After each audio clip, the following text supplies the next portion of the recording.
I'm good. How are you? Always good. Good to catch up with you as baseball is just about back. And I guess Cole Hamles is still here. I know the last time we had talked, you said, look, they should be asking for the moon and the stars. Your colleague, Buster Olney, over there at ESPN.com said the Phillies made a mistake. They should have traded them last year, and that rival executives are saying they need to drop their asking price. Do you agree with that sentiment? You know, should they drop the asking price a little bit? Sure, if it means getting a deal done now that is still extremely favorable to the club. I am not a fan of simply saying, hey, they got to drop the asking price to trade him now. You don't have to trade him now. It'd be great if you trade him now. It would help push the franchise forward. Part of why I wouldn't give Ruben Amaro a vote of confidence. I don't think he's the right long-term GM for the franchise, but whether he's staying or he's setting this up for his replacement, the franchise moves forward once Hamles is traded. You just have to make the right deal. So just rushing to get a deal done now because you don't want to report to Clearwater with Hamles on the roster does not make sense to me. You work to get a deal done now if and only if it's the right move for the franchise going forward. Now, would it have been better off if they made a move at the deadline last year as opposed to waiting this long? Probably. The fact that so there's two answers. One, they didn't put Hamles out there at the deadline. I mean, he was just unavailable. That was a mistake. That's always a mistake. If you're a bad team, you should say everyone's available. And that was the second problem, which was that I think they had something like 9 or 10 players that those of us on Baseball Tonight, I was up there with Buster and Jason Stark, we were all talking about it. They had something like 9 or 10 guys who should have been available, and they traded one. And I think then they traded one more in the month of August. So they really just didn't sell. So not trading Hamles in July, it was more a part of simply not selling in July. They should have been sellers. They should have been very active and instead did very little. And I think a lot of that blame actually goes not to Ruben Amaro, but to David Montgomery, who at the time was still the acting president and seemed to be opposed to any sort of rebuilding move. Yeah, David Montgomery, this is an interesting situation. Keith, you've been in front offices before. How do you read what's going on in Philly with Gillick now the president, Montgomery now the chairman? How do you read what's happening in Philly with that setup? Well, my understanding was that Montgomery's health issues, which are very serious, and I'm not trying to minimize them in any sense, but would lead to a diminished role in day-to-day operations of the club. So if Gillick is really the one calling more of the shots on a daily basis, then on the one hand, sort of tells us who to credit, who to blame. But second is, how much does Montgomery's opinion matter at this point? Is he the one who's going to make the ultimate decision? The decision that matters for this franchise is who's the next GM. It should not be Ruben Amaro. Amaro probably shouldn't be the GM at this point, but certainly once we get to 2016, they need someone else. They need someone with any kind of with a better plan and or some kind of history of success, even if it's just involvement maybe as an assistant GM in another franchise that rebuilt successfully.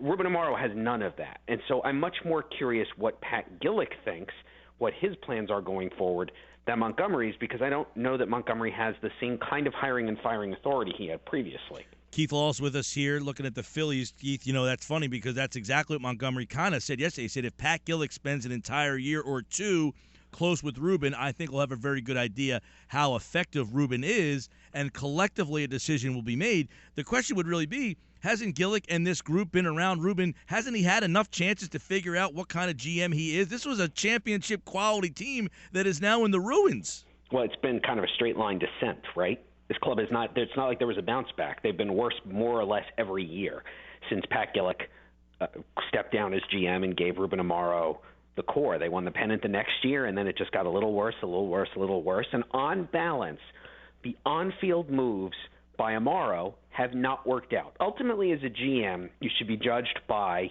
the success or failure of your moves, of your transactions. And that includes all aspects of the organization. It's not a good major league roster. It's older. It does not have a ton of highly tradable assets. The farm system is weak. It is below the midpoint. We can debate exactly where, but it's not a good farm system. And a lot of key players who are already in the system took big steps back last year. So for me, the balance on Ruben Amaro is pretty negative, and they don't need another year to figure that out. It almost says to me, if they're saying, well, we need another year to figure it out, either they just can't come to a decision, which happens in a lot of organizations, they're just paralyzed, or they really like Ruben Amaro and they're not going to fire him and they're just hoping they have a better season and they can kind of cover it up. That's not something the Phillies are known for, being very loyal. Come on, Keith. Keith Law is with us, senior baseball writer, ESPN. ESPN.com and former front office member in the Blue Jays. And, I find it fascinating that, as you mentioned, this has been a decline each and every single year. And yet they made the announcement the other day that a guy like Aaron Nola will not come up. He's not going to be invited to the big league club. What are those kind of things, how does that happen? What is the process of, all right, Aaron Nola, we're not going to bring him into the Major League spring training camp? Do you think that's something that's a smart move? I'm trying to get more information on it and haven't been able to get answers to the questions I have. However, I'll speak in the abstract case. One, you take a college player in the first round of the draft, which is what Aaron Nola was, in the top 10 of the draft. You invite him to spring training next year. This is not optional. At worst, this is just a breach of etiquette. It used to happen all the time because a lot of those players would get major league contracts. Then you had to invite them. But even if you didn't, when I was with the Blue Jays, every year we took a college player in the first round. He was in big league camp the next year. It's a colossal mistake to not do that. The only argument for not doing it is if you bring Nola and he gets hurt in big league camp in the middle to later part of March, then you'd actually have to place him on the Major League DL. If he got hurt in his first start in Clearwater on March 4th, you could still send him out to the minors and not have to put him on the Major League DL and pay him salary, service time, et cetera. So that's one aspect of this. The second thing, and now I can talk more specifically in Nola's case, is you don't take that guy with the 7th pick in the draft if it's not to put him in your rotation within 12 months. This is stupid. It was a good pick, but the idea was that he was going to be their 4th starter on opening day in 2015. So saying he's not even going to come to big league camp, you're not going to let your major league coaching staff get a look at the kid, let the pitching coach see his mechanics, because mechanics are a little different, figure out what he needs to work on, even if he's not going to make the rotation. You want him around the big league coaches. You want him around the big league roster so that on June 1st he's in your major league rotation. If you're not going to do that, what the heck did you take him for? There were plenty of other options if you were willing to take a guy who you'd have to wait 2 or 3 years on or longer. Nola's primary appeal was he was the most major league ready college starter in the draft class. Keith, all right, I would agree with that. I'm very adamant about this team already announced we're not going to be any good, and yet you signed Aaron Harang, Jerome Williams, and now Chad Billingsley, which someone's got to pitch, someone's got to eat the innings. Yeah, but would you rather see Billingsley's got a chance? Billingsley used to be really good. Yeah. So you want to roll the dice? $1.5 million is crazy as it sounds. It's what you feed the parking meter with at this point. So I'm fine with that. Harang's not very good. Jerome Williams is not very good. You're telling me you couldn't spare one of those spots for Aaron Nola? I'm sorry to cut you off, but you just sort of fed right into what I was thinking there. Well, and I said all along, what is the thinking? I guess it's they don't want to start his clock, right? I guess, but okay, so bring him up in 2 weeks. Well, you can't bring him up 2 weeks into the season, which, for listeners who don't know, pushes free agency off by 1 more year. So instead of getting 6 years of Nola, you'd get just short of 7 years. Fine. I am completely fine with doing that. He still needs to be in Major League camp. Your Major League staff, coaching staff, has to see him pitch. They have to get used to him. They have to know his character. They want to know his work habits. And if there's anything specific they want him to work on once he's assigned to AAA or AA, wherever he's going to start, fine. They have to see him. And then on April 20th, pick the date, sometime by May 1st, he is in the big league rotation because he should be. He's ready to go. It makes absolutely no sense to treat him like a player who's not going to be ready at all in 2015. Keith Law with us here, ESPN.com senior baseball writer, looking at the Phillies, 14 days from spring training. Aaron Nola will not be there. Jesse Biddle will. I know you mentioned the farm system, not very good. J.P. Crawford also not invited to the big league camp as well. So Biddle will be there. Nola, no. Crawford, no. Where is Crawford on your list of prospects? I believe I am 7th overall in all of the minor leagues, and I think he's a superstar. I think he's clearly the Phillies' best prospect. I'm fine with him not being in big league camp. I would love to see them do something that's very typical, which is just have him come over once or twice in early March. You need an extra shortstop on a road trip. Just have him come hang out with the big league players, with the major league coaching staff. Maybe somebody takes him aside and says, JP, don't even say a word. Just hang out. Just watch. It's good to get the kids exposed like that. He's a baby in baseball terms. He does not need to be in big league camp. He's not going to make the club now. He probably won't see the club before the end of the year. So I'm fine with that decision. Biddle had to be there because he's on the 40-man roster. You have no choice. But my guess is the first chance they get to ship him out, there's a certain number of days that you have to be there. He'll be on the first bus over to, what is that, DiMaggio Field over there in Clearwater? Yeah, and I'll ask you, what is Biddle now? I mean, is he just a guy? I mean, is he just a organization filler, or do you think that at some point he's going to be something?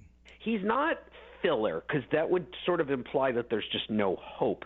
The problem is he is a mix of sort of emotional / psychological question marks, because he was a mess by the middle of last summer. And there's some very good reasons for that. I'm not criticizing the kid. He had a horrendous year.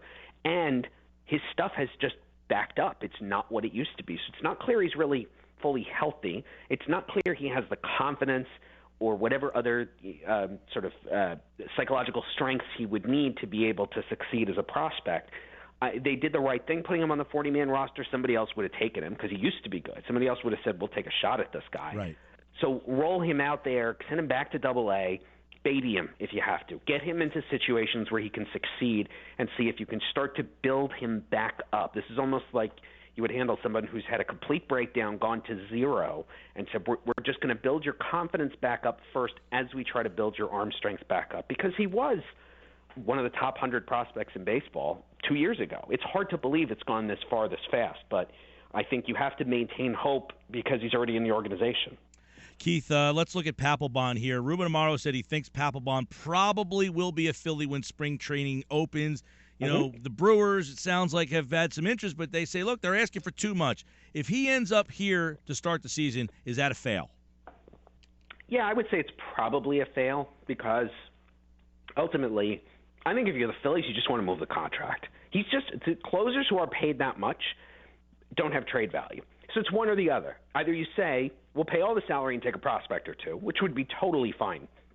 Or you say, look, take 80, 90% of the contract, and we'll just take grade B or grade C plus type of prospect in return. Either one of those is fine. Once you've got the Brewers interested, I mean, there's no hiding. You have no leverage. Everyone knows the market for Papelbon stinks. There are not teams out there looking for a proven closer. He's actually still pretty good. He's lasted better than I expected. But the fact is that closers who make that money just have no trade value at this point. They get it in free agency, and yet once they've already signed the contract, nobody wants to pick the contract up anymore. That's just the reality of the market that the Phillies are working in. So I think if they've got the Brewers on the hook a little bit, they've just got to get a deal done in one of those two ways that I just described. Keith Law with us, ESPN.com senior baseball writer, and I think Hamles, who we talked about, his name probably going to continue to come up. What about the Padres? Do you think there's a match there? Some people have mentioned Andrew Cashner as somebody the Phillies like in return, but do you think ultimately that there's a match between Philadelphia and San Diego? So, one, I would be floored if they got Cashner back because Cashner has been like a number one starter when he's healthy.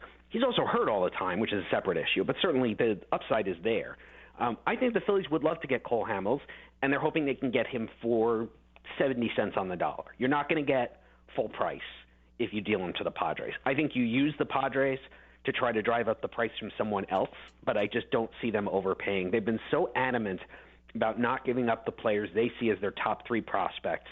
They wouldn't give them up even in a Justin Upton deal. I don't think you're going to get any of those guys in a deal for Hamles. And trying to structure something else, unless you're getting a major league player like a Will Myers in return, I don't see it as the best fit. I shouldn't say it won't happen.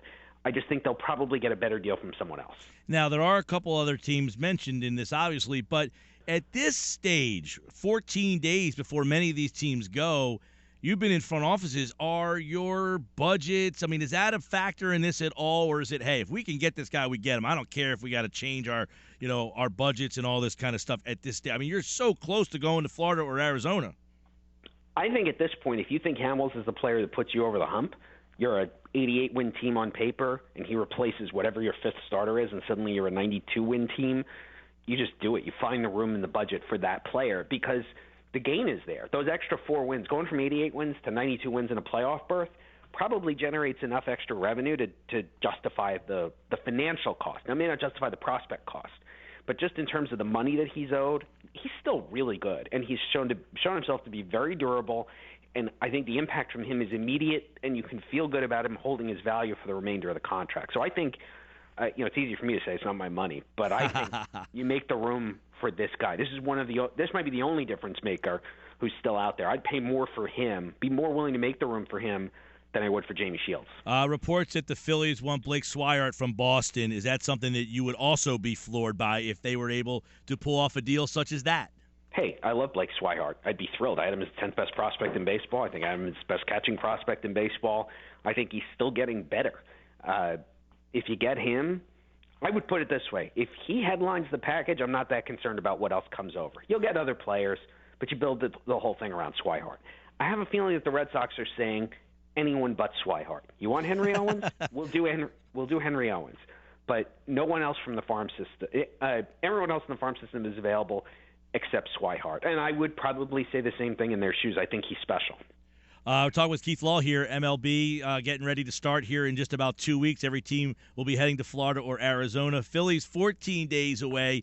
I love, listening to the things that happen at this time of the year, too, because it looks like this is the team Philadelphia is going to go down with. But what is your thoughts on the Cuban kid now? If you're a team, are you doing everything? If you're a team like Philly, this kid's 19 years old. His name is slipping me right this minute here. But Yohan Moncada. There you go. He's 19 years old. Are you willing, if you're a team like Philadelphia who has no expectations to compete, to spend $60, $70, $80 million on a guy like this? Yes. Better him than Yasmani Tomas, the one the Diamondbacks ended up signing. People thought the Phillies were in. They ended up never actually making an offer on him. Tomas is older. I think he has lower upside. And I think that ultimately he will leave his peak years probably as the Phillies are starting to get good again. Whereas with Moncada, on the other hand, you're buying a prospect. You're buying a kid who probably goes right to high A. I have not seen him personally. I've talked to many guys who have scouted him directly. He is not a shortstop. Plays shortstop now. He's going to be way too big for the position. They said it's some kind of power. He's very physically mature for 19, and he might be 20. He might be 21. We don't really. You can never tell for sure with the Cuban kids, especially the young ones. But he's not 26. He's just very physically developed for his age. But he runs well.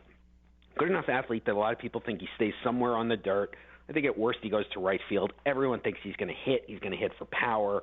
It's an elite prospect. He'd probably be he would be the second best prospect in the Philly system if they were to sign him. And the hitch for folks who don't know the situation is whatever you pay him, because of the rules around international amateurs, whatever you pay him, you must pay an equivalent amount as a penalty directly to the commissioner's office. If you pay him $30 million, you double that. Another $30 million goes essentially as a tax to the commissioner's office. The range I keep hearing is somewhere between 30 and 40. Will he really get that? I don't know. I'm terrible at judging the market for these Cuban guys, but that's what people in the industry have thrown out there to me. Again, probably because it's not their money either, because they're saying someone's going to give them that. It just won't be us. Keith, last couple here. Maikel Franco, obviously, another guy who a lot of people like. Philly's talking about starting him in the minors. Is that a mistake?